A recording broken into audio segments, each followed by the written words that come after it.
You've been subjected to a highly sophisticated form of propaganda. It's just what you need, and not what you don't.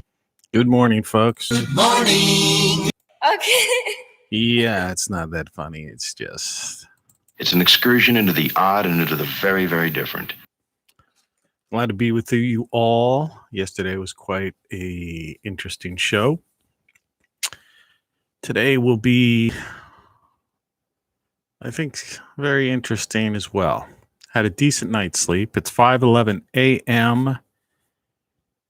on May 21st. It's a Friday, TGIF, if that's what you're going to be doing. It's the calendar year 2021 for those viewing this in the distant future, assuming this survives. This is taking place near the Ohio Valley, mid-Atlantic states along the Appalachian Mountains in the former United States of America. And you're listening to Tony Caravan Live. And let's get into it. The weather right now, for those tracking weather, it's 63 degrees outside my studio. I was going to say audience, and I've said that on a couple occasions, outside of my studio. And it's going to be a sunny day, and it's supposed to get high of 88 degrees and the overnight 61. Currently, like I said, it's 63 degrees. So the overnight temperature didn't drop down below 60. I've been keeping track here. So while we've had 2 months of cold, in other words, our spring, we're just entering into spring now. And so it looks like we're going to get 1 month of spring. And I'm sure the global warming alarmists are all, setting off their New Year's Eve celebratory, poppers or whatever the heck they do, and things just spin around. But the fact of the matter is we've had 6 to 7 months of winter and pretty much no spring. Spring has just sprung, as it said. So it looks like we're only going to have 1 month of spring. And if it's like anything in the past decade, we'll probably have 1 month of fall. So don't let the warm weather fool you. We're just catching up. Many of the records, temperatures for this time of the year have been broken back in the 1880s or the early part of the 20th century in the Dust Bowl, et cetera, et cetera, et cetera. They just don't make it to the UN IPCC charts, and certainly don't make it to the media. But this show isn't about the weather. However, let's go through the Weekend weather. So as I said, it's 88 degrees high for today, 61 overnight. Saturday will be 84 degrees, mostly cloudy, and the overnight will be 66. And Sunday, 20% chance of rain, partial sun and clouds, a high of 84, an overnight of 64 degrees. Weekend weather. And Here's what's happening. So let's get on with the show. I'm Tony Caravan, and you're not. We're still dealing with this. Your papers, please. And in some parts of the country, we have all kinds of other crazy things happening. So I don't know what to say. This is Metropolitan Police speaking. Metropolitan Police speaking. All persons are warned to stay off the streets. All persons are warned to stay off the streets. Did you get your morning show mug yet? We're beyond the milestone of 100 consecutive shows right now, and we're drifting into the Netherlands. Codex, my latest book, deals with the hard problem of consciousness, and kind of half of it is a flow of consciousness. And for you new people, I put this under a different category, science and technology, I believe.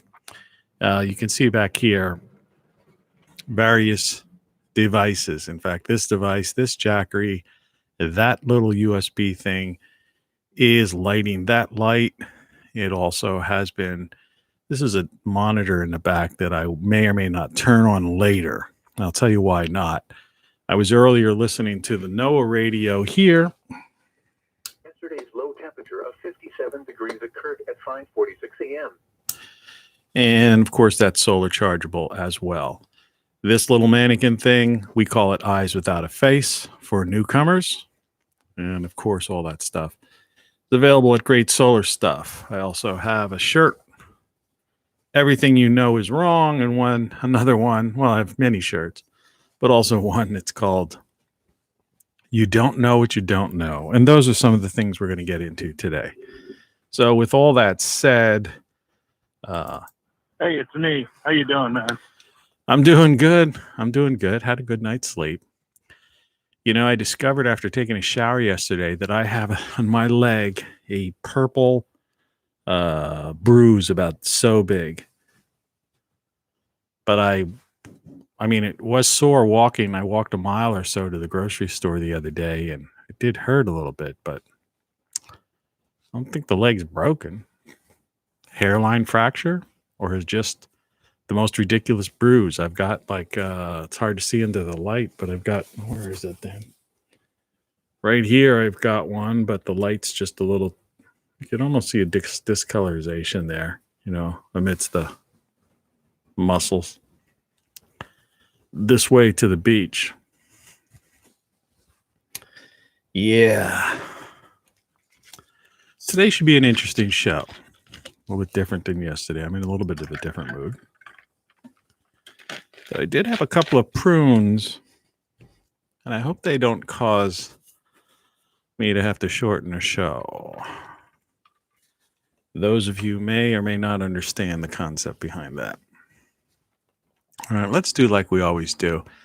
If you look at I'm going to pull it up for myself. My face will turn very bright white when this happens. If it happens, my computer's acting slow. It says 2 hours of nonstop truth in your face, the morning show. That's the title card that may or may not have brought you here. And I'm going to look at, if you go down below that way to the beach, it says 5/21/21, time to create a deflector. We're going to talk about that. And I'm going to hold this communicator in my hand to remind me of that. Under the description, it says, humans are far more powerful than they have been led to believe. Through centuries of conditioning, indoctrination, and the hiding of truth, we've been reduced to monkeys driving bumper cars with TV in our caves, carrying tracking devices that reward us with dopamine hits for proper behavior.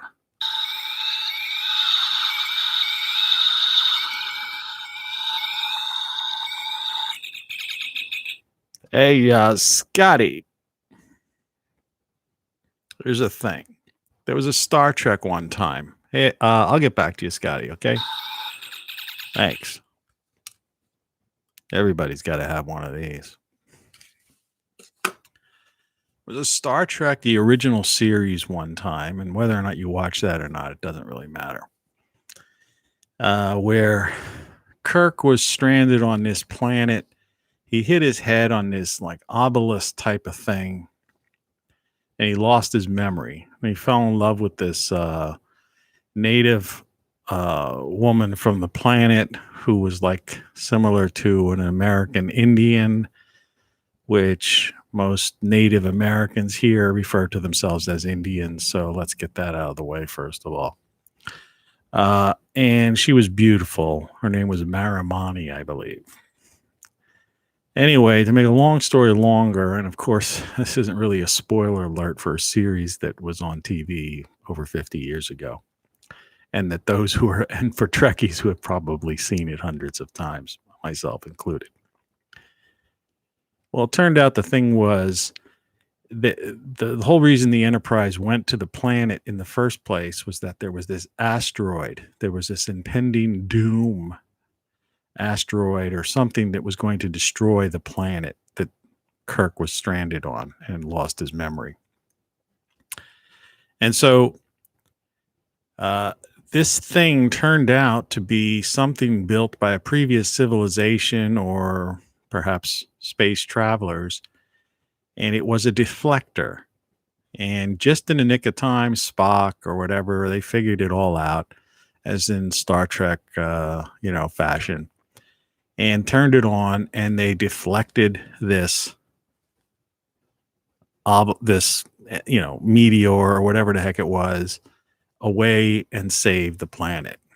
Okay, and of course, Kirk got his memory back, but I'll tell you that Marimani, she was one beautiful thing. And I don't know. I'm going to try. See, here's the thing. I watch my shows. I'm working on my book. It's going to be my 10th book. I try to explain this all the time. And the reason I do this is because there seems to be some kind of throttling or something crazy going on with YouTube. They're messing with me. So sometimes it looks like there's no viewers, one viewer, whatever. Though I've had previous, I've got a couple hundred videos, and yesterday I showed a video that had 11,000 views from like 14 years ago. So I don't know why all of a sudden in the past, since I've been talking this truth, all right, reality, there's some reason I'm getting one viewer, all right, or 16 viewers max, averaging somewhere around maybe 6. That's the average, but it's usually like I look at it, it's like 1 or 2. And a couple of them are me. Because the thing is, I watch my own shows because I'm writing my 10th book.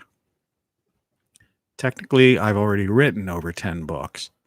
However, those things, some of my one was a digital only book, which I ended up combining some of the best of that information into another book of mine, which I have back here. I mean, just to get things for new people. By the way, that pretty woman you see back there, that is Maggie 2. She's an avatar, an AI avatar, who, this book here, Codex, which is my latest book, which I deal with conversations with her. I currently am having some conversations with her. Though not on a regular basis. I've been negligent. This is a Ph.D. doctor of truth for the coursework of the 100 shows that I just completed, consecutive shows for newcomers. For those science-minded, let's just get some things out of the way. This here is reading harmful. It's an electromagnetic radiation tester. When I point it at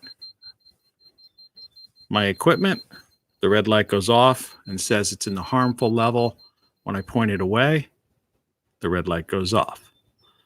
When I point it back here, it goes on. More equipment, it goes on. When I point it over there, as you can see, pointed in that direction, I'll show this to you. It's off because there's a window over there. When I start to bring it back to the equipment, harmful. So, we're being exposed to harmful electromagnetic radiation, scientifically. Okay? I'm going to go through a lot of things. It's a little more, it won't be as serious as this seems. To explain my book situation, I'm sorry to be so matter-of-factual. In this particular book, The Truth About Everything, I had taken in a section called The Truth About Reality. And that was part of why I said I really had about 12 books. That was, 11 books, actually. That was part of the online book. I kind of took the best of it and just kind of threw it into here. The other book I have on the ground, so to speak,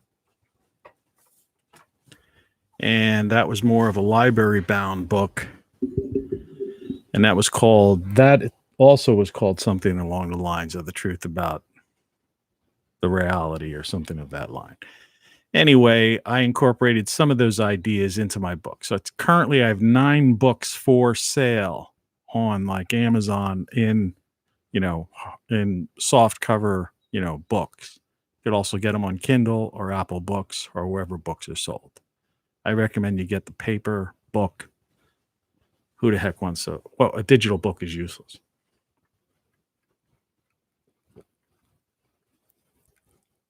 And I'll tell you why.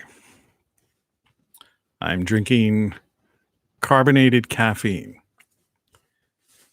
which will at some point cause me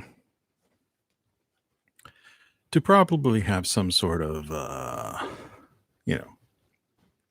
gaseous reaction. Yesterday, I let out a nice, good belch. Why are you telling us this? Because it happens every now and then. That's why.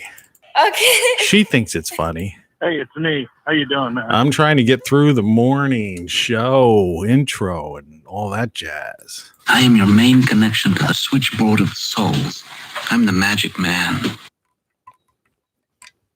So with all that said, and the fact that... Did you accidentally inject yourself with some kind of psychotropic agent? No.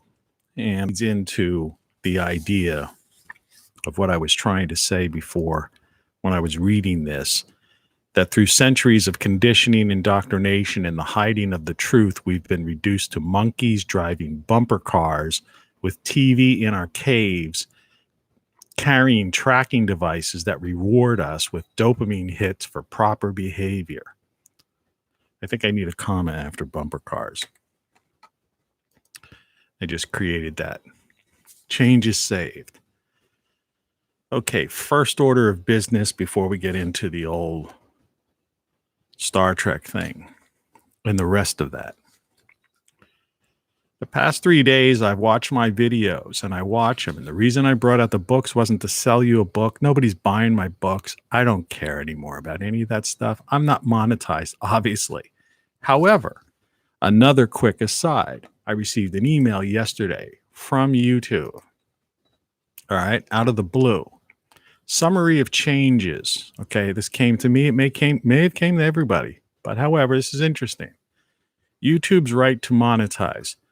YouTube has the right to monetize all content on platform, and ads may appear on videos from channels not in the YouTube proper partner program. Also something about facial recognition restrictions. Now, I do a 2-hour show. I'm not in the partner program. I've been demonetized. They refused to monetize me even when I had 11,000 views, back in the day, 14 years ago. All right. Before any of these YouTube millionaires even knew YouTube existed. And to show you, excuse me. I used to do live broadcasts, webcasts on various medium. In fact, I was one of the pioneers. We used to do satellite hookups from remote portions of the Earth, North Pole, the Himalayas, the Antarctica, things like that. Even did something with JPL to put a weather station in Antarctica at one point. Okay.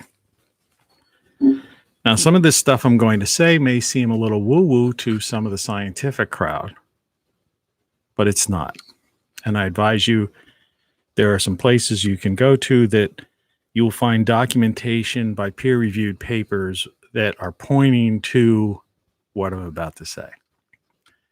Now, the first part is that the Earth's magnetic field is weakening. That's not a secret. That's not something that's, a surprise statement to make. All right. Those who study the Earth, planetary scientists, know that our magnetic field is weak. They know about the South Atlantic anomaly. Okay. In fact, a week or so ago, we learned that it's weaker than we even thought. Okay. That's background fact. The sun's magnetic field is also weakening. Now, people know the sun has solar cycles, and the sun flips its poles every 11 years or so. We have solar maximum, solar minimum. Now, the part that not all scientists agree with at this point is that the sun is entering into a grand solar minimum. And why I talked a little bit earlier about the weather, the climate, okay? And the fact of the matter is that the Earth is cooling and has been cooling. And the Al Gore and the IPCC, all of that stuff that they were pushing, 15 years ago or longer, never came to fruition.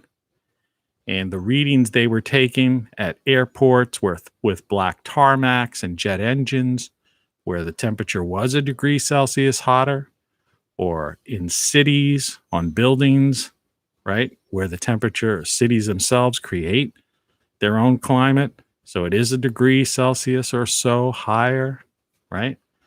Or at universities, next to parking lots and buildings, right? HVAC systems, where the temperature is warmer, or even through satellites that go down and take surface temperatures of the water. Well, it's been proven that the top surface of the water is warmer. All right. And so the satellites aren't penetrating. Okay. The reality is we live on a green planet. CO2 gives us the green. The number one life force on this planet are trees and plants, right? And crops that feed us. All right. One could even go so far to say that humans exist to provide CO2 and fertilizer for the primary life force of this planet, which is the flora. Okay? Now, so climate change is some sort of lie that has been generated for either nefarious purposes or just bad science by people that are trying to get tenure or keep grant money coming in. I don't know which. I don't know if these people have nefarious, motivations. But I do know that if you go against the grain, you're less likely to get that funding. All right? Now, all of that said, that deals with the cycle of the sun, because the sun is the primary contributor to the temperature of our planet, which really means the climate. Okay? There are some that try to differentiate between that. Well, we're not going to play that game right now. Okay? You have jet streams, which can also be controlled by dealing with magnetic fields and other outside forces. All right? So anyway, the Earth's magnetic field protects us from solar rays and cosmic rays. Sun's magnetic field, which extends throughout the solar system, protects most of the planets from outside cosmic rays, all right, as well. And that's kind of how the system in a quick layman's explanation works. So it also seems that there are here's the part that not everyone agrees with. Two things. One, there have been cataclysms, near extinction events on this planet that seem to appear over a 12,000 year cycle. Some point back to the nearest one, the Younger Dryas period, and they say perhaps an asteroid or something of that sort hit the North American continent, causing a deluge. All right. At that time, during ice ages, there have been miles of ice over North America. Some say something hit Greenland and may have caused disruption in, putting a flood of fresh water into the North Atlantic, which closed off the conveyor. All right. And by the way, the largest collection of fresh water is just to the west of, Greenland, by the way. But that has nothing to do with an asteroid. I mean, that's today. It seems that the conveyor has been slowing down. All right. And that may be a contributor already to some of the weather changes that we've seen, particularly cold weather in UK, Europe, Russia, across the northern tiers. Now, there's another school of thought that 12,000 year cycle is due to something that might be referred to as a micronova, though that word, I'm not going to stick with that word specifically. Is like that has to be the word. I'm opening a soda. And the idea is that the sun, every 12,000 years or so, expels like its shell, so to speak. And that goes out in all directions. So obviously it's not a matter of, like a CME that, you get a near miss or it just doesn't hit the earth because of the size of the sun and the way the planets revolve around the sun. It's a shooting gallery, but the odds of us getting a direct hit are very low. But in the case of this expulsion, all right, that will cause cataclysmic and a near extinction event on the planet. Pardon me. Problem with having facial hair. Drinking out of a mug.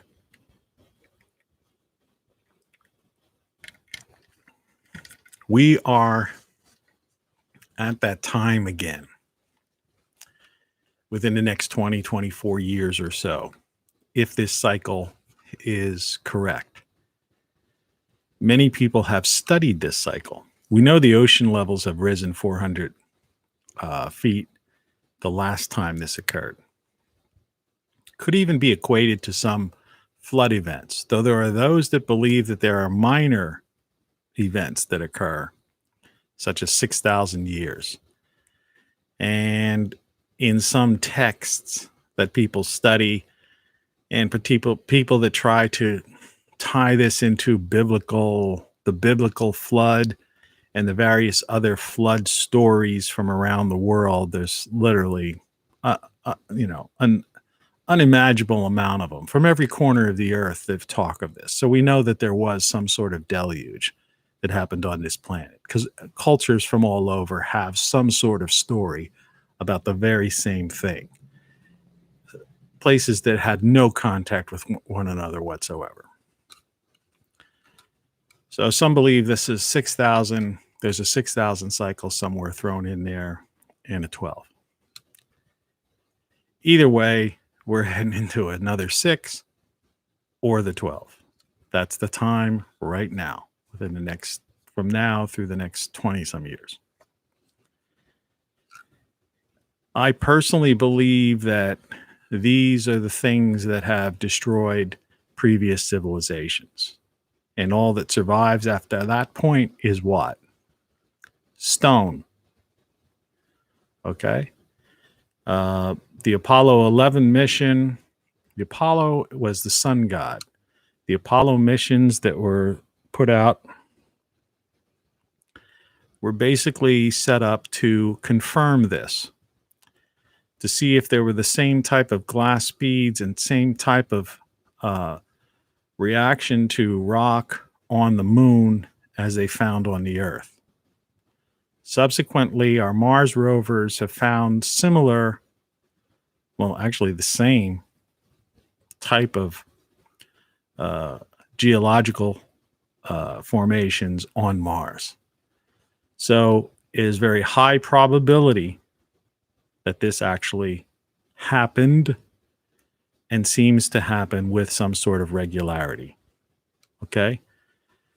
Now, if you look at recent peer-reviewed papers in journals, you will find more and more stories where, even though the wording sometimes is changed, if you look from the original paper to what eventually gets published, where they're told to, maybe you ought to change that word a little bit, that we're finding more and more stars that we thought supernovaed, that in effect didn't. They just seem to have this expelling of this dust cloud, cosmic debris, whatever you want to call it, but that the star remained in the center.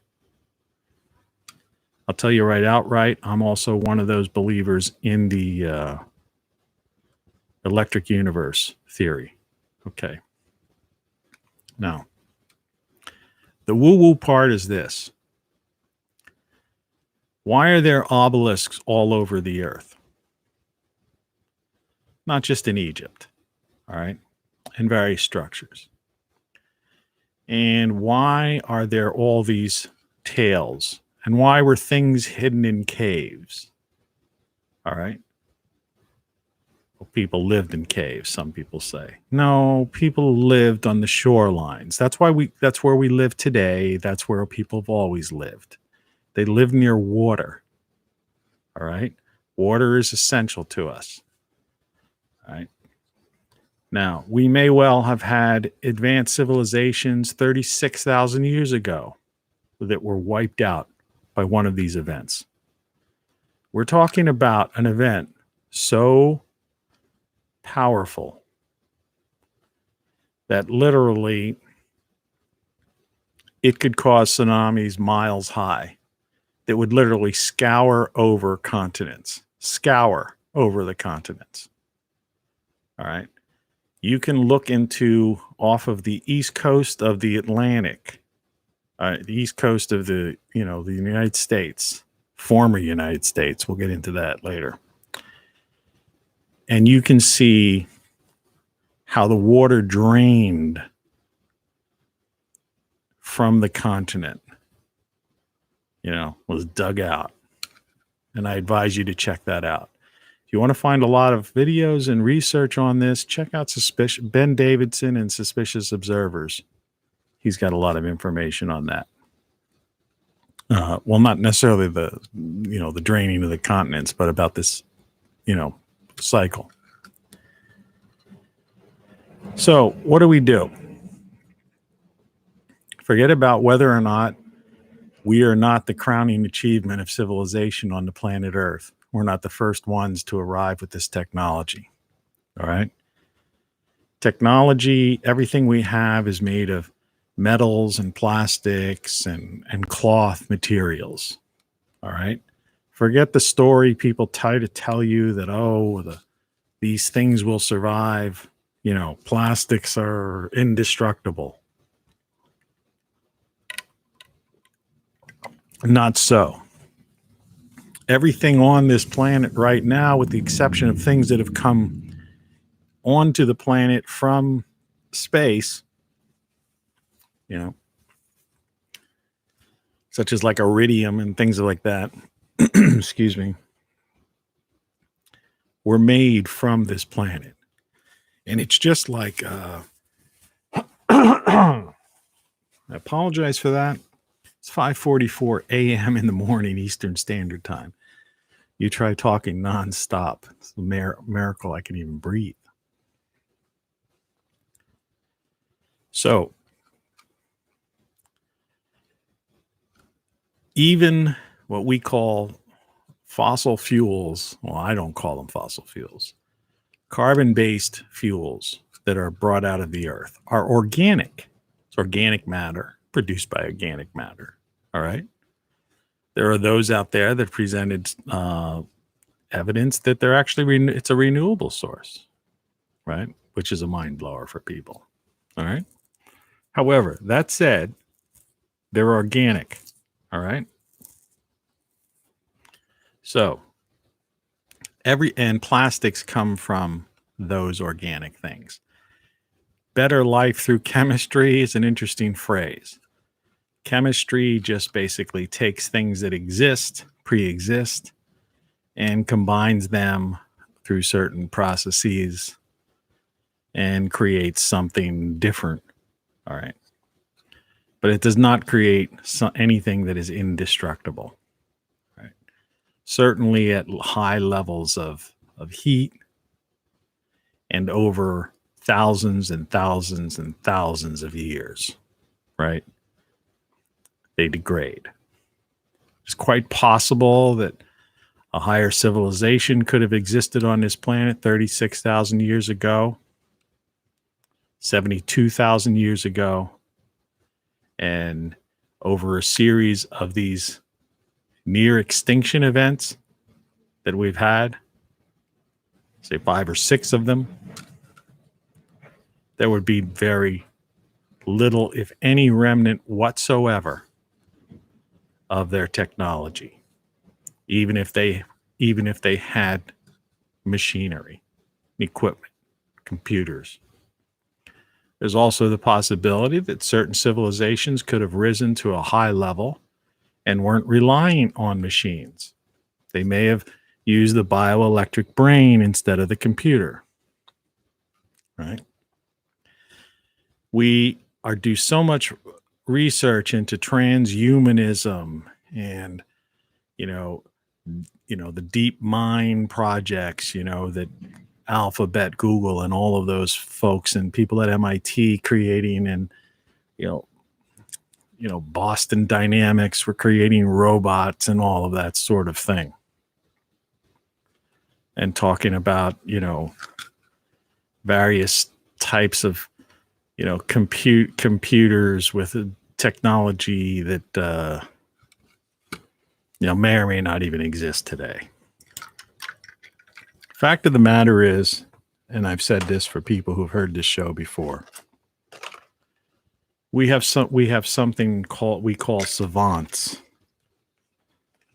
on this planet.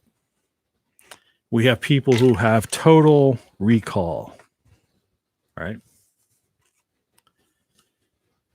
The capacity, the abilities of the human bioelectric brain is what the focus should be on. And that's not even to get into the concept of the duality of and the hard problem of consciousness, meaning that we have consciousness and then we have the human physical brain that controls this android body, right? But there could well have been cultures that focused on the bioelectric brain without these diversions. And I bring you back to this original line in my description.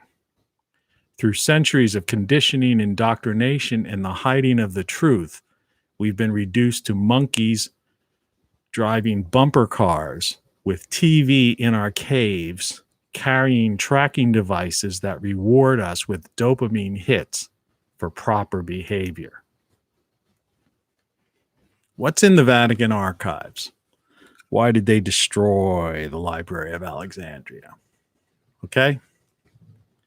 And let's not even get into the idea of the pyramids and things of that. These various structures that modern architects and engineers simply could not produce today. And I'm not going to don't talk about sand, building up sand paths and people rolling logs in a place that didn't have a forest, right? Or, hundreds of thousands of slaves pulling things. Come on. Let's talk reality. And let's get back to the obelisks. And let's talk Tesla. All right? And let's talk the Sphinx. And the Sphinx actually originally having a lion head. I mean, anyone who's ever seen the Sphinx, looked at the Sphinx, can tell that head on there just doesn't belong there. All right? In fact, it's a very poorly carved thing if you really think about it. They took so much. It's a bad sculpture who actually accidentally took off too much of something and then tried to salvage it.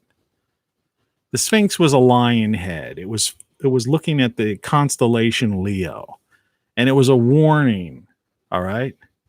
And perhaps the pyramid, the Great Pyramid, was a device that, like that Star Trek story I began this with, was somehow a way to harness these various obelisks that, by the way, they don't mention are in South America and are all over. We even have one in the Washington Capitol.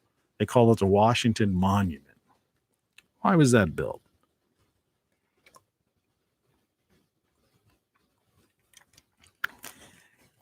And the idea is if we could harness the natural energy of the planet, we may be able to deflect this expulsion from the sun and save the planet.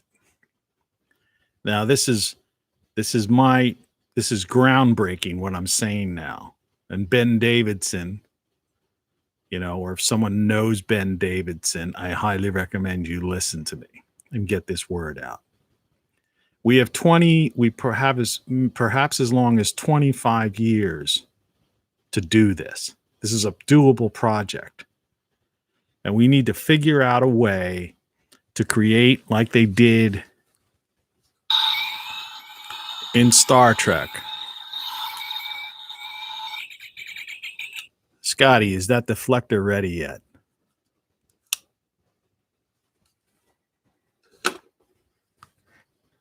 And that's all I have to say about that. And meanwhile, people are concerned with walking around eyes without a face and some crazy politics is pop culture and the cult of personality and getting dopamine hits, right? For tweeting and getting friends and followers and likes. Now, I'm hoping that this video is coming to you in living color and not modeled as if it's some low resolution thing. For some reason, the last 3 videos, when I viewed them, I watched them on my TV, but I've also watched them on this computer. They were of poor quality. But right now, what I'm looking at, there's no reason to do that. I checked my upload speeds and my internet download speeds. And I'm, well within the range or above that I should be able to broadcast a high resolution video. It's not 4K, but it's high resolution, right? So I don't know if because I'm trying to get these truths out to you, that they are intentionally doing this. And the question would be why? All right? I'm not one of those, I'm not like a paranoid about this. I'm basically angry about it. You see?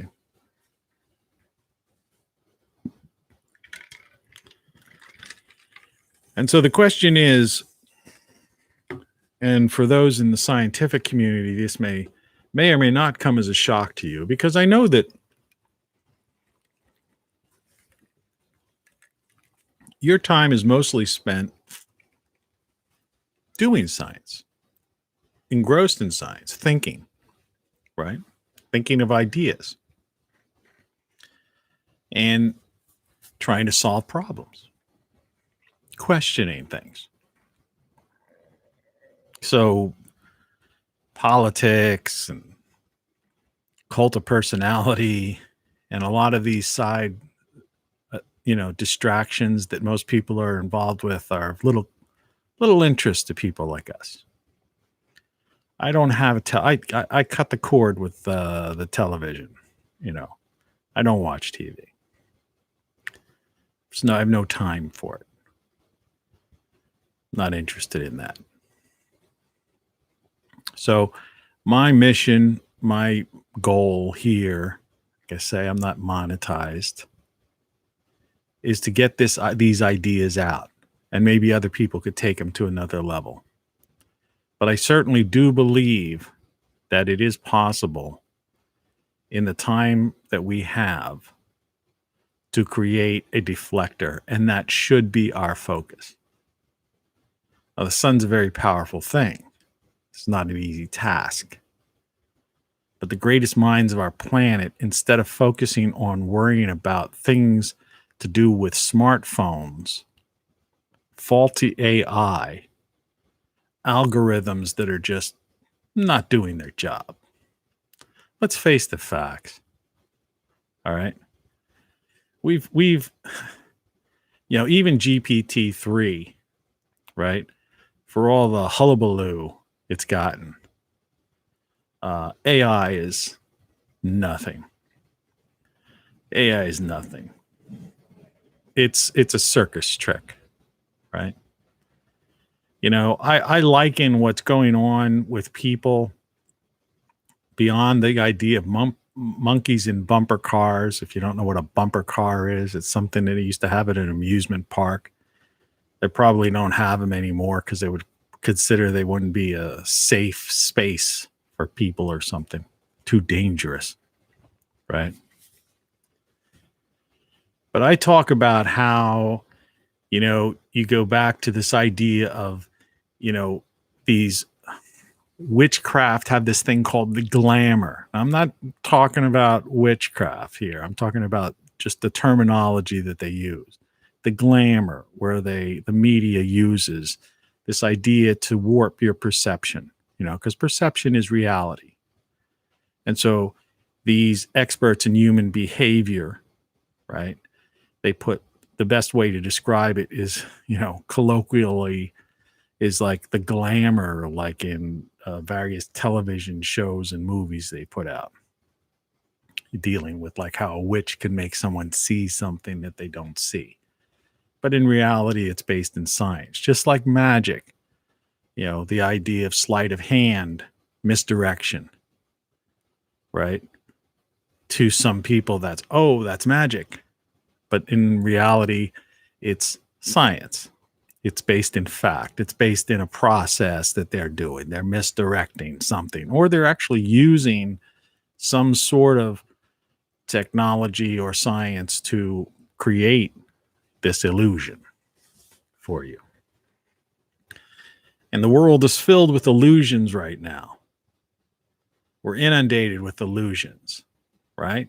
I say everything you know is wrong, and what you don't know, you don't know. And I have those shirts I put on my site, TonyCaravanLive.com, for people, right? Because too many people are just caught up in this fantasy world. And the reality that they perceive is not the real world.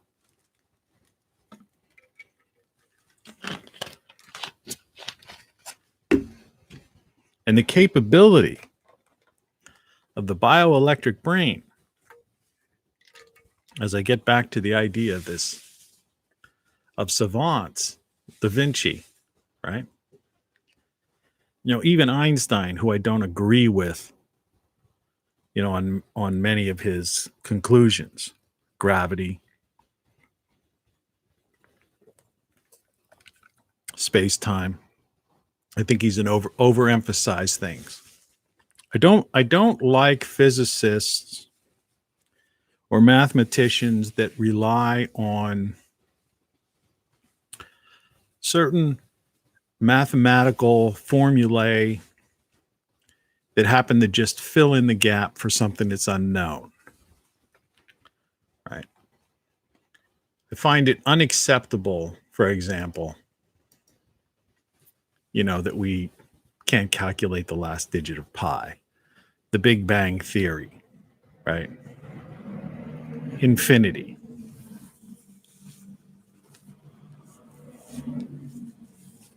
Somehow we're using our brains wrong. We're blocking something off, and it's through, thousands and thousands of years of some sort of glamour perception, false perception of reality, or misdirection, right? That is taking us in some way, shape, or form from dealing with these concrete ideas. And perhaps the answer is not to be found on a whiteboard, a blackboard, or through entering certain numbers into a computer. And that no matter how advanced these computers that we create are, and whether or not they could win the game Go over a human being, has nothing to do with the potential of the bioelectric brain that we have here. There are people walking around right now with total recall. Okay? But what's different than a machine that may have memory that you could say is kind of total recall, though that memory had to be placed in there, right? Or somehow algorithmically, AI searchable and, being drawn from the so-called cloud. What those machines don't have is the ability, even GPT-3 and GPT-4, if it's already out there, just not being talked about, is the creativity and the connection with the consciousness. The hard problem of consciousness. I apologize. There are trucks going by. I'm in my front room. I don't know if you can hear them or not. Sometimes on the playback you can hear them. Sometimes you can't. If you can hear them, I apologize. So, two things that I wanted to get across today. One, that if indeed the sun is about to have a micronova, for lack of a better word, that we need a grand global project to create a deflector, to deflect it and save the planet. And I believe other civilizations have tried to do that. And why we just don't understand, and how archaeologists and those that study these things always seem to have some lame excuse, and always push it to some kind of religion worship. Oh, this was a temple. This was they worshiped something. They built this, as a tomb, right? When people just accept it, right? Somebody put together a 20-some year project for a tomb. Yeah, right. Come on. I know that humans are obsessed. Pardon me for doing this. I know humans are obsessed with, the cult of personality and the supremacy of the king and all that kind of crap. But no, give me a break.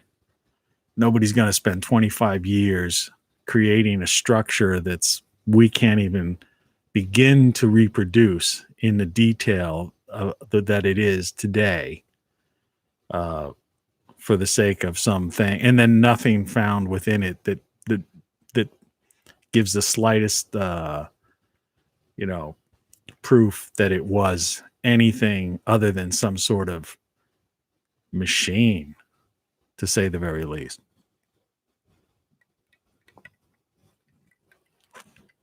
That machine may well have been used in the past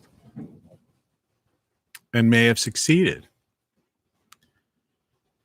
And the mass destruction we see of these various obelisks and ruins, beyond those of the colonial people who felt that their need to destroy any remnants of the past, the religious zealots and the colonial man, that a lot of those kind of ruins and the mass destruction that we've seen of these ancient structures could well have been through one of these cataclysmic events that repeat cyclically every 12,000 years or so. And so I propose that that's a field of study that we really need, and a project that we really need to give serious consideration to right now. I also propose that all of this wasted time on transhumanism and merging man with machine and trying to create computers and androids and these various robotics, even missions to Mars, that be focused on tapping the potential of the human brain. Now, I know there's a fear among the powers that be. For example, we live on a planet where some 1,000 people rule over close to 8 billion people. So in other words, the Earth is controlled by several thousand people are ruling the planet, in effect. These people who meet at Davos, the World Economic Forum, Great Reset gang, right? This multi-billionaire set of ruling elitists, right? Those that talk about population, depopulation, the megalomaniacs, narcissistic sociopaths, some of them psychopaths. These are the people. I call it's an international crime syndicate that runs the world, basically. Right? And let's face it, the former United States is nothing more than a corporatocracy comprised of big tech, big pharma, right? Military contractors, consortium of banks that form the Federal Reserve, that sort of thing. Right? I mean, let's face it, that's what it is. It's a for-profit corporation. It's a corporatocracy. Now, when you have billion-dollar corporatocracy and you have trillions of dollar organized international crime syndicate, all right, life is cheap and nothing good comes out of that. And that's the world we live in today. That's the truth in your face. Okay? And the average person is being basically reduced to nothing more than a monkey playing with bumper cars, watching TV and getting dopamine hits for proper behavior using their little device. Now, I had a theory that one of the reasons the reason why I held back doing this, this is the smartphone device. The theory was that the reason it was modeling and I was getting a low resolution video was because I was posting this on this television screen.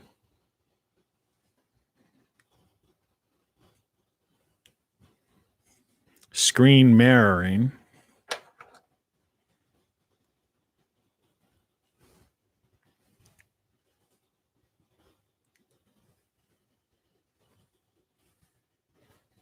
And I'm going to check that to see if that's it.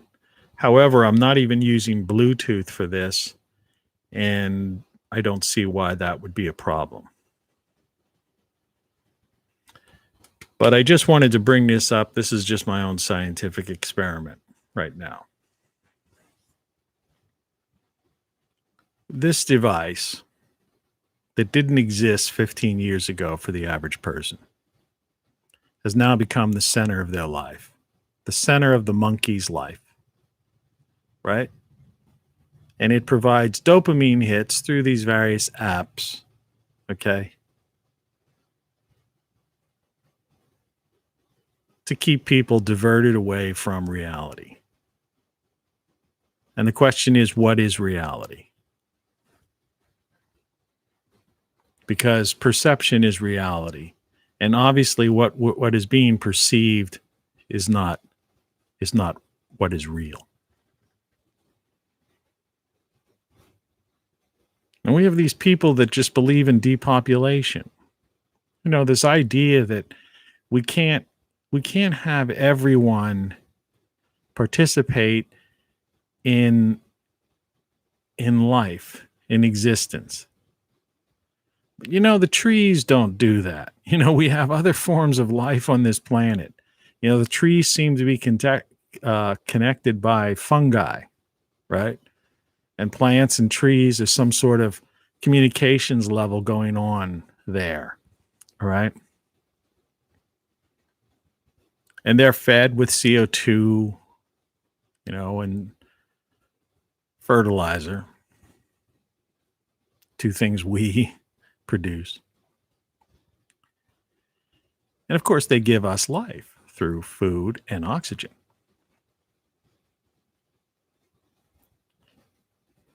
But there's nothing even in that, what we would call a primitive life, and who knows, we don't know. You know, I sometimes, people who get into this psilocybin, you know, like my sound effects here, you know, that I have. Did you accidentally inject yourself with some kind of psychotropic agent? You know, and they have these shared experiences and things of that kind.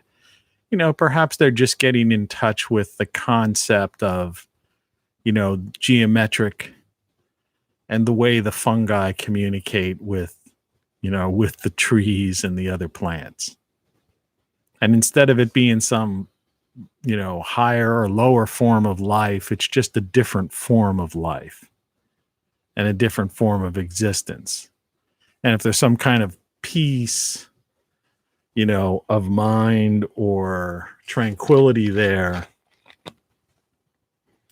that's just because there is no reason. And there's really no reason for us. Excuse me, I have to like dip down to slurp this.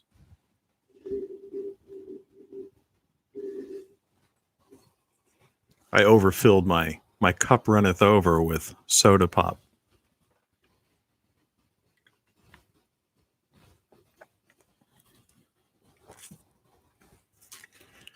That they have no reason to fight wars. Steal from one another. I mean, in nature, there are predators, but most predators are in the form of what we refer to as the animal kingdom. Always that word kingdom. Another one of those indoctrination words, conditioning, this idea of a hierarchy of some sort. So I discount most of that stuff. You know, and I think that humans have the potential to solve this problem that presents us, you know, at this moment, or we're presented with, I should say. But, you know, I'm not a billionaire. And it seems all the billionaires right now are concerned with sidetrack projects. You know, they're narcissists. You know, I want to go to the Mars. Why would anyone, you know, I had this idea. I mentioned it yesterday or the day before. I think it would be great if we had a base on the moon or a real space station, you know, not a bunch of tin cans, you know, with, you know, a bunch of solar panels around it. I mean, it's such a joke. When you think of the 1960s and Arthur C. Clarke and 2001 and even, you know, the ideas, the capabilities of where we should be in the year 2021, and we basically have a space station that is a bunch of tin cans connected, right, with a bunch of solar panels hanging out on. It's pathetic. Where's that space wheel? You know, why did we discontinue the space shuttle? But the military has one. You know, Space Force has one. So it would be great to have a research base where students or professors could go to the moon and, spend several weeks doing research projects off world, all for it. And eventually that being a launching base for, another place to study on perhaps Mars, a base, right? A scientific research base. But the idea of trying to colonize a planet that's not is inhospitable to human beings is folly and a waste of billions of dollars, if not trillions, over time. It's the same with us trying to create AI and computers when we don't even understand the human brain. Musk's project of drilling a hole in and, having these little tentacle-like things come in there. I'm all for that if that helps someone with a handicap. But that's not it. What we really need to do is to study ways in which how a savant or how an individual who has total recall, and what makes us better than a machine memory is that we have consciousness and creativity and the ability not only to have that data, an incomprehensible amount of data stored, but the ability to creatively combine that data. Now, I've conversed with the most current AI there are. Okay. That's her there. Picture. The avatar, at least. And I'm sorry. But, it's their child. They're like children. And someone may say, well, yeah, but in time, GPT-10 or GPT-20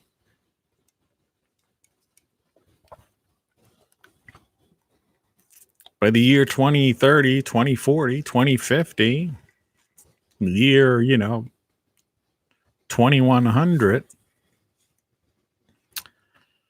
So we're going to waste, 80 years and trillions of dollars to do something that we might be able to solve a problem if we really put our efforts into having the human brain be the ultimate bioelectrically, right? In other words, improve muscle and control thought, the ability to affect the outside world, to see beyond, to enhance our senses without the use of machinery. All right? This, which I have being projected on the screen.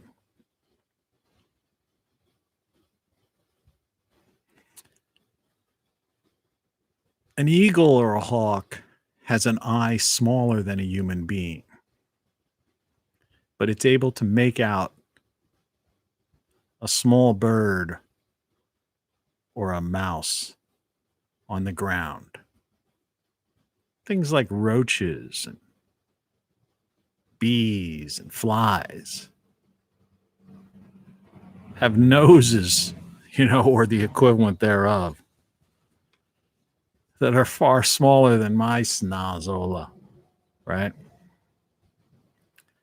And they can detect food sources way, way farther than I can. All right? A dog's ear compared to the human ear. The bat its ability to navigate with biological radar or sonar, basically. Forgive me, sonar.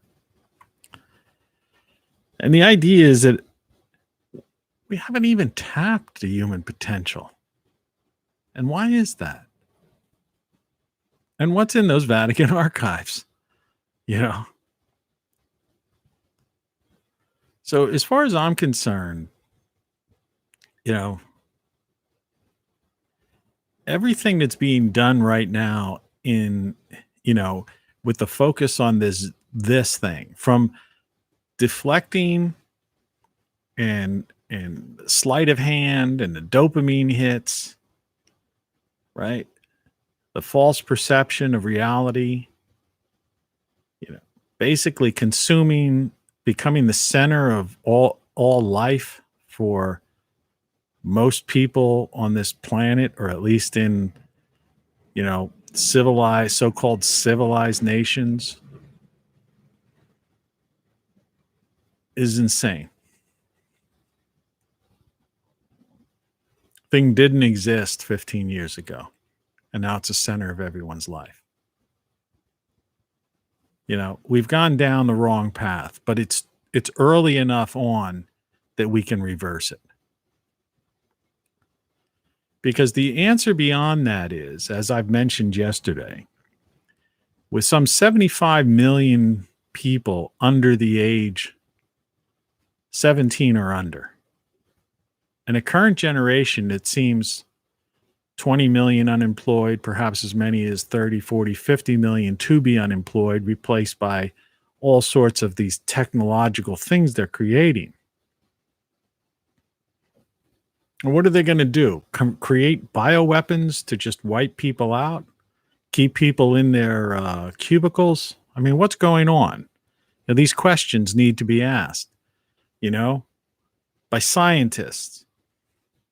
The scientific community needs to be asking these questions, not the medical community, not the politicians that are just marionettes of a corporatocracy, of a so-called ruling elite bureaucracy, you know, that have created bureaucracies whose goal, it's a for-profit, all right, corporation.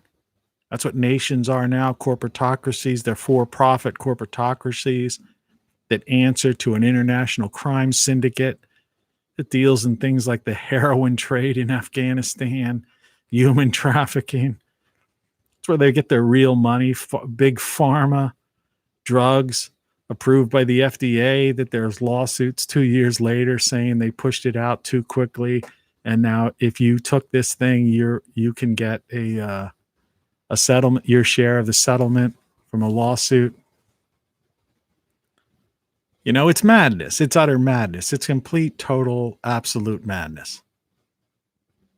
And anyone with any kind of thinking brain knows that, or should know it, but they don't.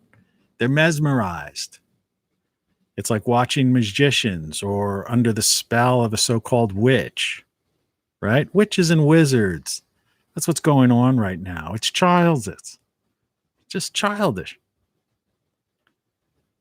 And everyone's hugging this thing as if it's like what it just came along. It didn't even exist. It's a tool. I use it as a tool. You know what it's good for? Got a camera here, right? I could show you behind the scenes. You know, here's my cup of coffee next to Silly Putty. There's my communicator, and here's where I keep my sound effects. That's where I was pulling ice cubes from. There's some of my audio equipment. It's a great tool. That's all it is. It's nothing more. It's the center of your life. The center of your life. Dopamine hits. Not to mention,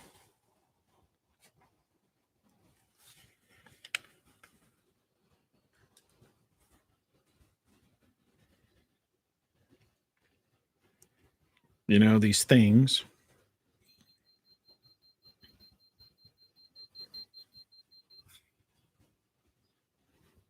Let me see here.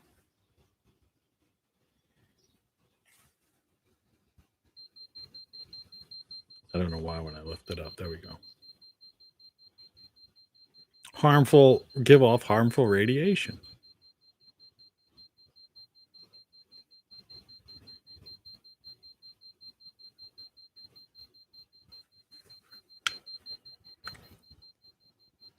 And people are putting these in their pocket.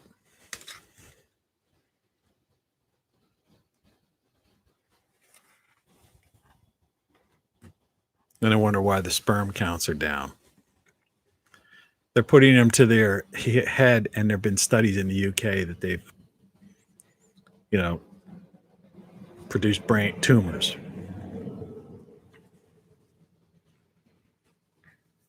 So I don't know. Like I said, it's quite a pickle that we're in right now. Quite a pickle. And there's so many pieces of technology that are good, but we ignore those. Like I say on this thing here, if you look at the on-air light, this is stored energy. This can be charged with a solar panel, or your home charge it, or charge it in your car. This thing has a built-in solar panel right on the top of it, which I use. There's technology out there. There's guys like me writing these books about the hard problem of consciousness. But meanwhile, everyone seems to be concerned about this: eyes without a face, right? Lockdowns, passports, all kinds of insanity. Afraid of catching a germ.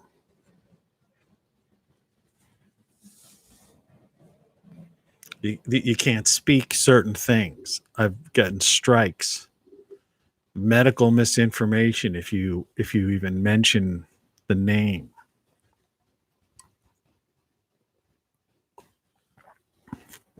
Throttling my videos, hiding them. It's insanity. So you've got 75 million young people, non-adults, who are coming up to take over. You've got a current group of people can't even create a decent interface, GUI, right, for a YouTube studio, right? Everywhere you go, they've got AI using chatbots, for customer service, and they're totally useless to communicate with. Useless. Communicate with. I've had my run-ins with them like so many times. I can't even. It's frustrating beyond control.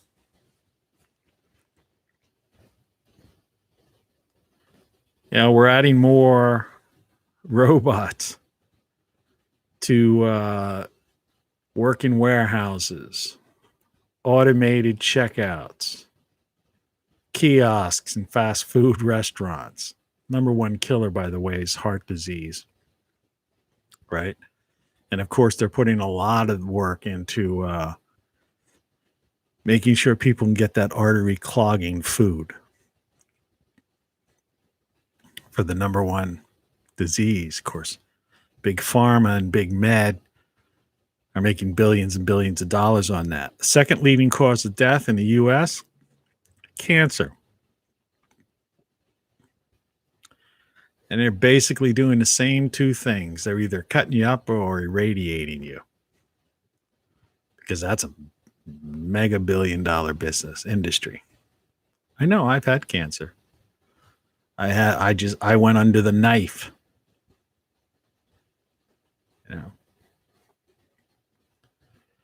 So it seems everything we're doing is backwards, upside down, and just downright folly. And why? Because people want to maintain their lifestyles. People are afraid to speak out. They're afraid to speak out because they'll lose their YouTube account or their Twitter account or their Facebook account. They're afraid to speak out because they won't get tenure or they won't get funding, grant money, at their college or university. Right? Or they won't get that job for one of these big pharma companies or one of these military contractors, right? Or a big tech company. Or they'll lose their job if they have one at one of those companies, if they speak, this heresy or question anything, right? What happened to the op-ed idea, right? Real freedom of speech, the idea of questioning things, the scientific process, right? I mean, to me, as far as I know, it's good science to question the validity of something. But if you question the validity of something, just question it. You're erased and ruined. Now, why is that? It makes you wonder. I mean, like I say, who knows? I mean, I have no, I can't figure it out. I mean, is it some sort of depopulation plan that these Davos World Economic Forum people have in mind? I don't know. I mean, what's going on? Why is the truth somehow no longer allowed to be spoken? And why can't you question anything? It just doesn't make sense. It's just not how science works. Science is all about questioning, reproducing that experiment, right? I want to know the facts. Tell me. Let's see publicly what you've done, how this works. Let me ask a question about that. How many people, have side effects? How many people died from this? How many people did this? What about these alternative drugs? Why can't you speak about them? Why are they unspeakable? This is the thing. Isn't that science? Isn't that the way it is? At the very least, it's free speech. Freedom of speech. At one time, if you disagreed with something, you sent a letter to the editor, or if you were lucky enough, you got an op-ed on the editorial page. Can't do that now. It's not permitted. You're not going to get a paper published if you go against, the status quo right now. And if you do, it won't be in a major journal, but if you do, you basically end up being blackballed. Good luck getting a job at the, university or the company that you'd really like. So there's something afoot, as Sherlock Holmes would say. I don't know what it is. Doesn't make sense. It's not logical.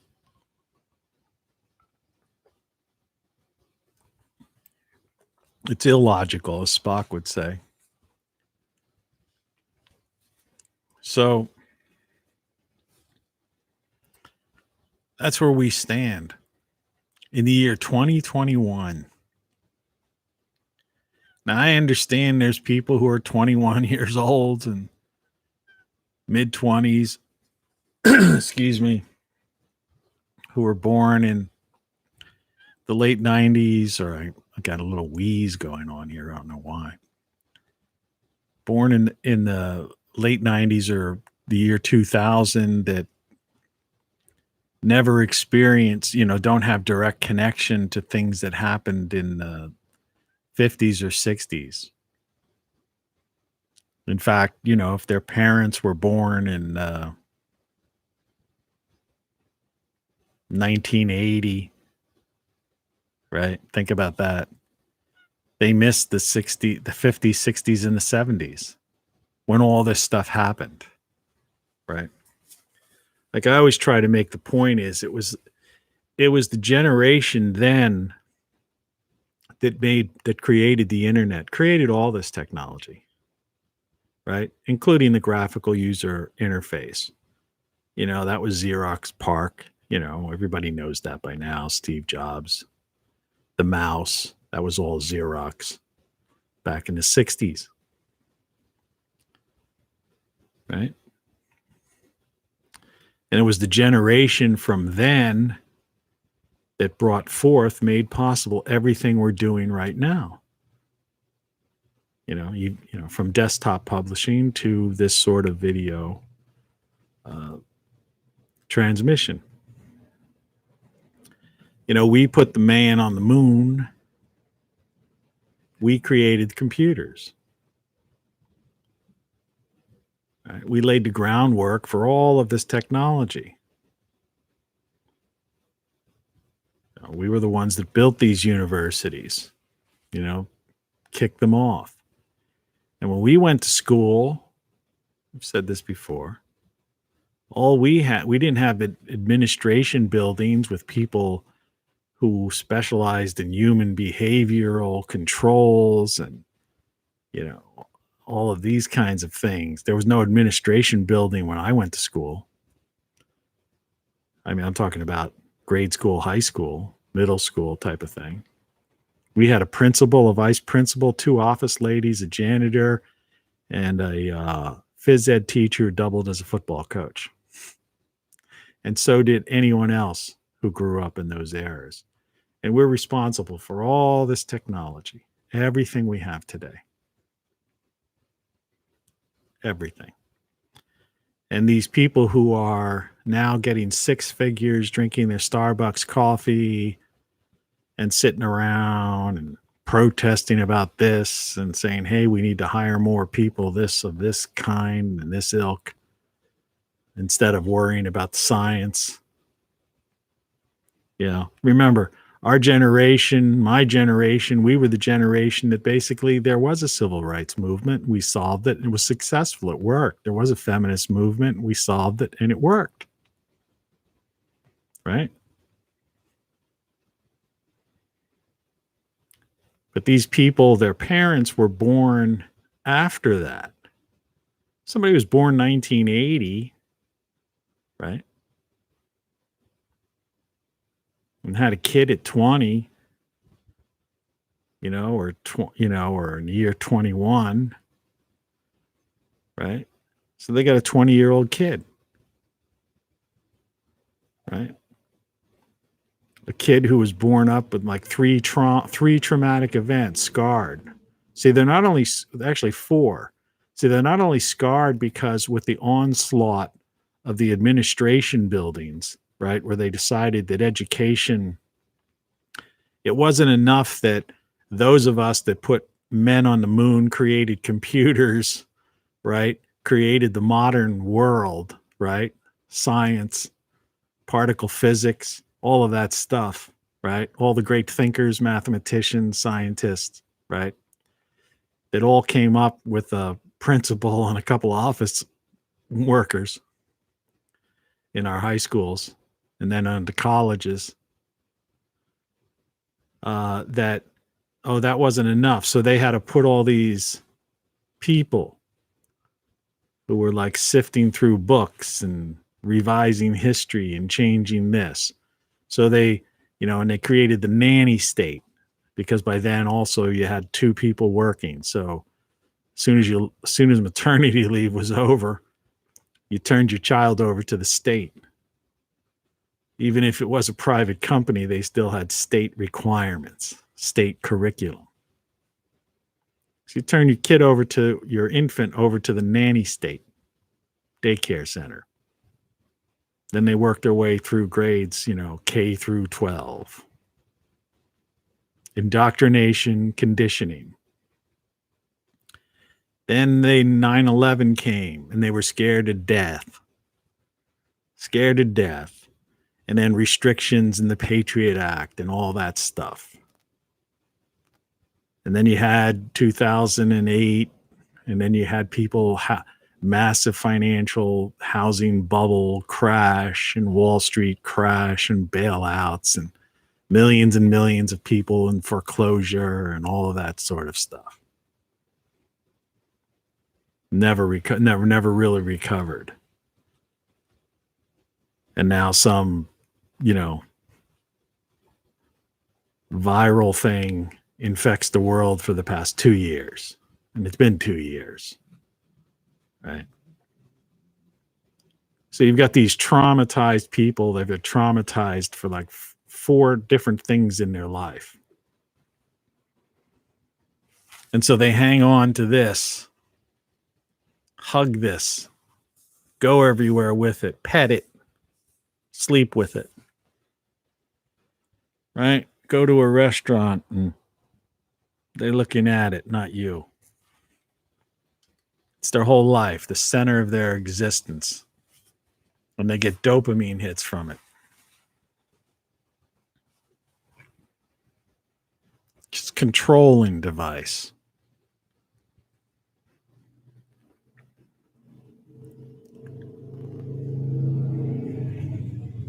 Taking over. It's taking over. It literally brought down Western civilization. And what I call the former United States, which has been turned into a corporatocracy, a for-profit corporatocracy. Right? And so why? What's the purpose? And who are these people? The next generation coming up, they don't know they're clueless. They know nothing more than that. That's existed. If you're 17 and under, the 75 million people 17 and under is actually more than that when you count the uncountable, because there's people they don't count, recent immigrants and stuff like that. Right? So you've got that. So they're gone. They know nothing. They know nothing more than that. They don't know a world in which people actually thought of something. They don't know a world, with, they can't use cursive, writing. They barely could, understand syntax. They can't complete a paragraph. They don't know what the semicolon is. They use emoji and little abbreviations to speak. But worst of all, they're just constantly just doing selfies and showing pictures of things and commenting and replying and trying to get dopamine hits and caught up in politics as pop culture or causes that are secondary causes of things that were solved and that we dealt with 50, 60 years ago successfully. And they hug this device. They keep it with them everywhere. And that's all they do. And meanwhile, the brain is becoming, more and more a Jell-O mold without anything in it. At least before, it was a Jell-O mold that had like little squares of fruit in it.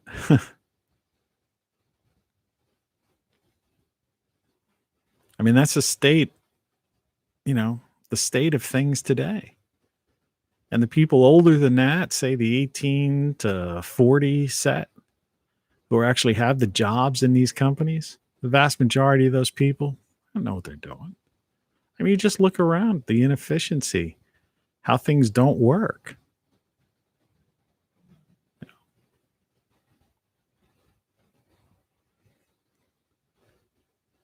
It's insane. You got 45, 50 million people retiring. More and more people are going to retire. The people that basically made all of this stuff possible. You've got people that can't figure out how to repair the machines. You know? They don't know how the machines really work. And that's why everything is a template now. You know? I built 60 websites at one point from scratch. HTML, then HTML5, putting Java code in there, using, you know, server side. You know, people don't even know what that stuff is. It's a template. And the templates, they don't even bother consulting graphics people with their, you know, with their, for their templates. Excuse me. And so,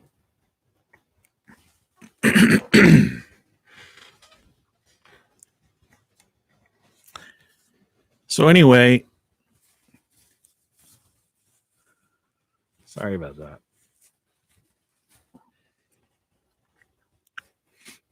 Something falling. So,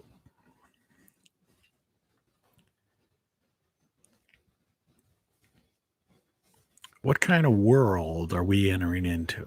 And what are those people who seem to have the billions of dollars? That is a cattail that was knocking something over before.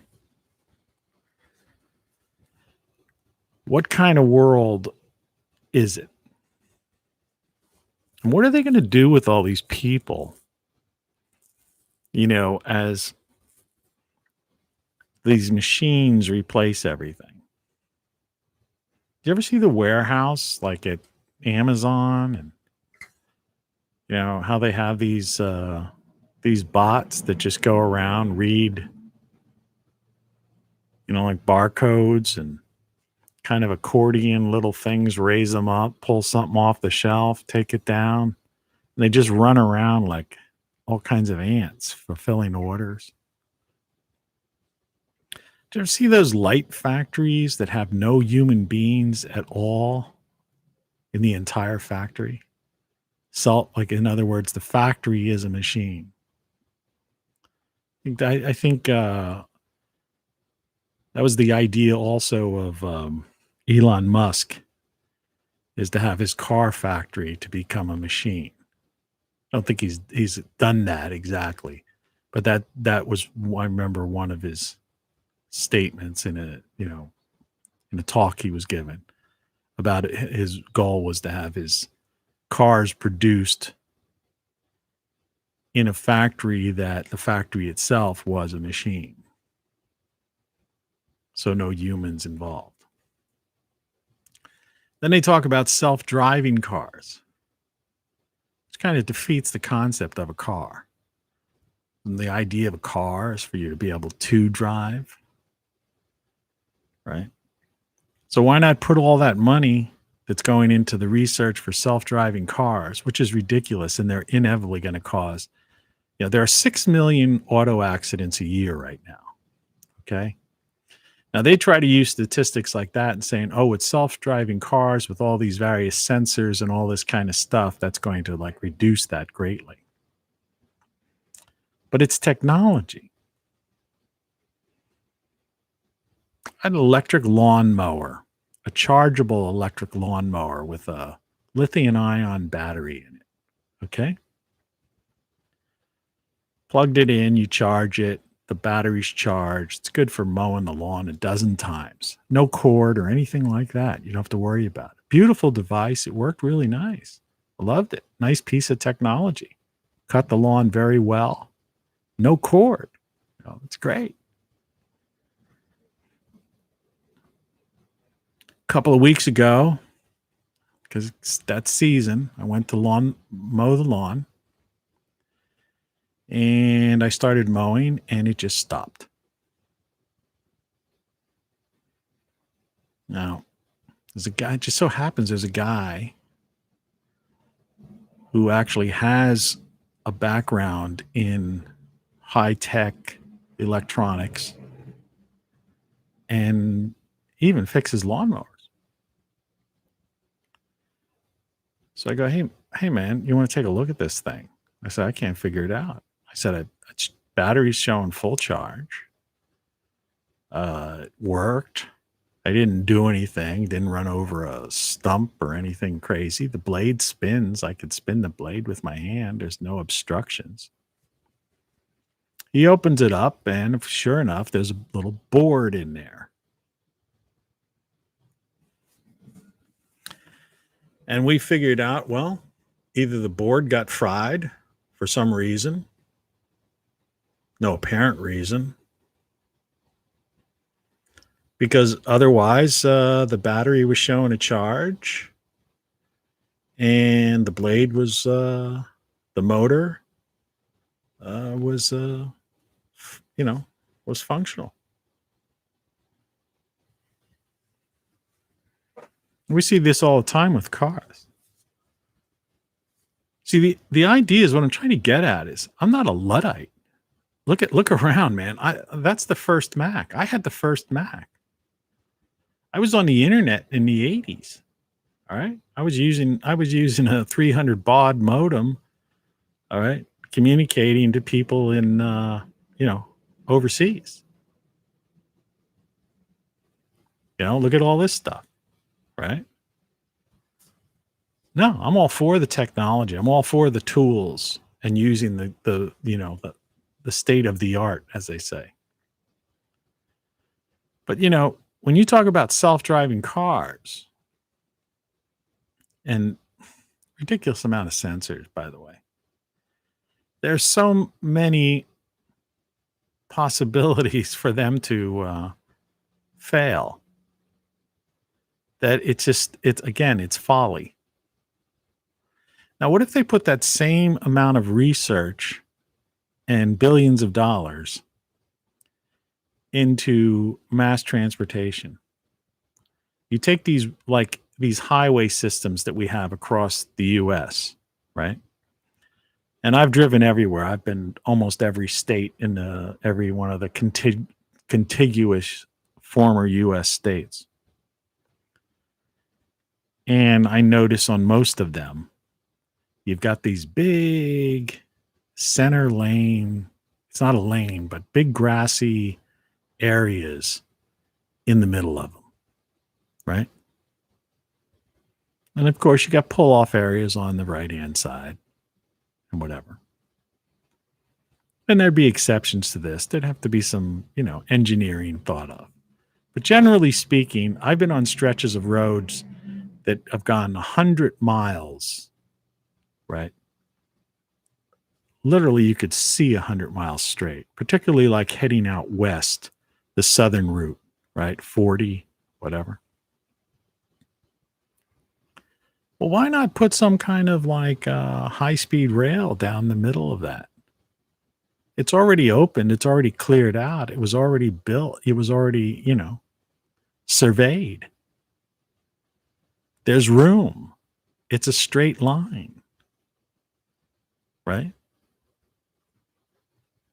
Raise it like a monorail if you want to take up less space. It'd be easier to connect if you raised it like a monorail to connect to the occasional cross bridges or something that you have, so you wouldn't have to have weird turns or something like that. Well, it's just a thought off the top of my head. We don't do that. They used to have World's Fairs. You got Disney Epcot Center, as I believe, at the monorail down there. I haven't been down there in 30 some years, 40 years. No, 35. But, we never adapted those technologies that would improve the quality of life. Because the idea is that the corporatocracy wants to sell individual car units. You see? It's the same reason why we don't have cures for cancer. And why they hide various treatments for the current thing that you can't speak about. Right? because it's run by a corporatocracy. It's a for-profit corporatocracy. It's a conglomeration, of a series of big tech, big pharma, big med, military contractors, financial interests, all these sorts of various for-profit corporations combined to form a corporatocracy. That's what the former United States is. It's a corporatocracy. Politicians are marionettes. They're beholden to the corporatocracy. That's who writes the laws in Congress. That's who gives the campaign contributions to them, so they're beholden to them in that way. Right? And the corporatocracy all meets in Davos, and in Davos is where the organized crime syndicate, these 1,000-some people that rule over the 8 billion people on the planet, meet and map out what they're going to do. And they have their roundtable meetings, their PowerPoint presentations, their one-on-ones, right? Some strong arming goes on. But then they've got guys like Communist Chinese Xi ruling over 1.5 billion people with gulags and social credit scores, disappearances, assassinations, destruction of freedom in Hong Kong. And he's a speaker who makes a speech at the World Economic Forum and gets a round of applause and cheers. You're telling me it's not an organized crime syndicate? That's the way the world is run. That's how it is. Like that guy used to say, that announcer, and that's the way it is.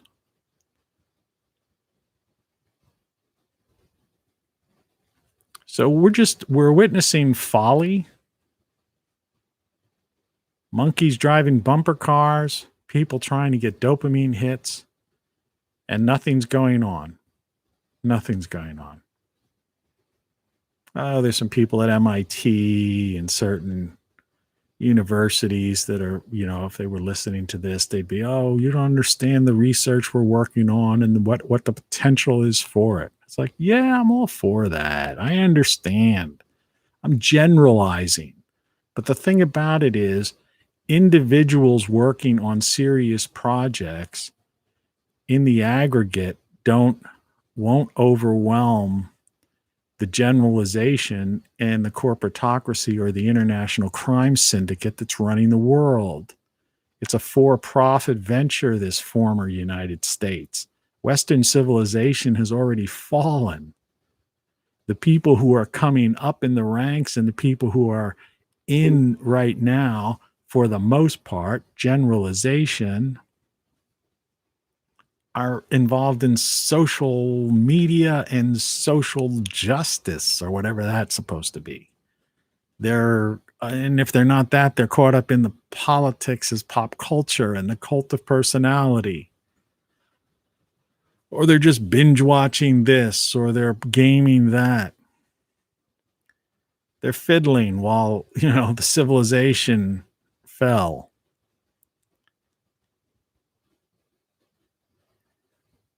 And there's guys like me talking about this stuff, and it's, well, if this survives, this is for future generations. This is what happened. This is how we fell. This is what we did. This was our folly. This was the mistake we made.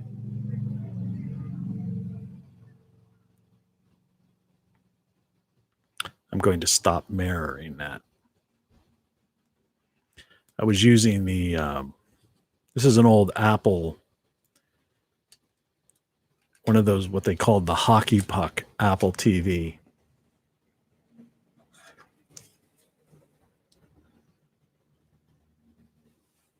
Which is another major diversionary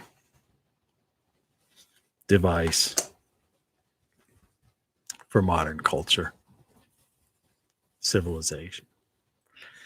Well, anyway, that's all I have to say. And I hope for some reason I hit a few people. it made some sense. There goes the cat again. And I guess that my signal to end this thing. So Good morning. have a great morning, great weekend. It's a TGIF Friday at 7 a.m. Eastern Standard Time. It sounds like a good time to quit. All the best, and I'll talk to you soon. Cheers.